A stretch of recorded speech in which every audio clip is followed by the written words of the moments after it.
കോൺഗ്രസിൽ ചേരണമെന്ന് അദ്ദേഹം താല്പര്യം പ്രകടിപ്പിച്ചതായിട്ട് എൻ്റെ ശ്രദ്ധയിലില്ല.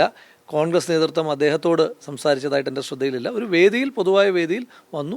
ഇനി അത് മാത്രമല്ല, നിങ്ങൾ അതിൽ അങ്ങനെ പരിമിതപ്പെടുത്തണ്ട. ഇനിയുള്ള ദിവസങ്ങളിൽ പാലക്കാട് ജില്ലയിൽ നിന്ന് ഒരുപാട് സർപ്രൈസ് സെൻറ്ററുകൾ വരാൻ പോവുകയല്ലേ. നിങ്ങൾ ഈ ട്രെയിലർ കണ്ടപ്പോഴത്തേക്കിന് തന്നെ നിങ്ങളിപ്പം ഇത്രയും ഹാലിളകുകയാണ് എങ്കിൽ, ഇത്ര വലിയ വാർത്തയാവുകയാണ് എങ്കിൽ, അപ്പം ബാക്കിയുള്ള ചിത്രം കൂടി വന്നു കഴിഞ്ഞാൽ എന്തായിരിക്കും അവസ്ഥ? അപ്പോൾ അതുകൊണ്ട് ഒരുപാട് സർപ്രൈസ് സെൻറ്ററുകൾ പാലക്കാട് നിന്നുണ്ടാകും.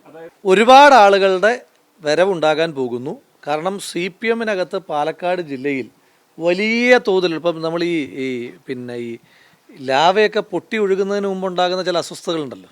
അപ്പോൾ അതുപോലെയുള്ള ഒരു അഗ്നിപർവ്വതം കണക്കെയുള്ള ഒരുപാട് അസ്വസ്ഥതകൾ CPM-നകത്ത് പുകയുന്നുണ്ട്. അതിൻ്റെ ഭാഗമായിട്ട് ജനകീയരായ ഒരുപാട് ആളുകൾ ജനകീയരായിട്ടുള്ള ഒരുപാട് ആളുകൾ പുറത്തേക്ക് വരും. ജില്ലയുടെ ചരിത്രത്തിലെ ഏറ്റവും വലിയ പൊളിറ്റിക്കൽ വിക്ടറി ഈ ത്രിതല പഞ്ചായത്തിലും, അതുപോലെ തന്നെ 2026 നിയമസഭാ തെരഞ്ഞെടുപ്പിൽ ഞങ്ങളെല്ലാവരും ഐക്യജനാധിപത്യ മുന്നണിക്ക് കൊടുത്തിരിക്കുന്നൊരു വാക്കുണ്ട്.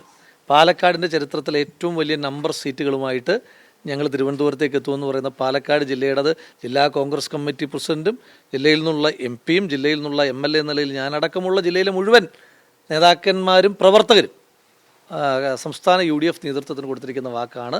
ജില്ലയുടെ ചരിത്രത്തിലെ ഏറ്റവും വലിയ നമ്പറുമായിട്ട് ഞങ്ങൾ വരുന്നു. അതിന് സഹായകമാകുന്ന ഒരുപിടി ആളുകൾ വരും ദിവസങ്ങളിൽ.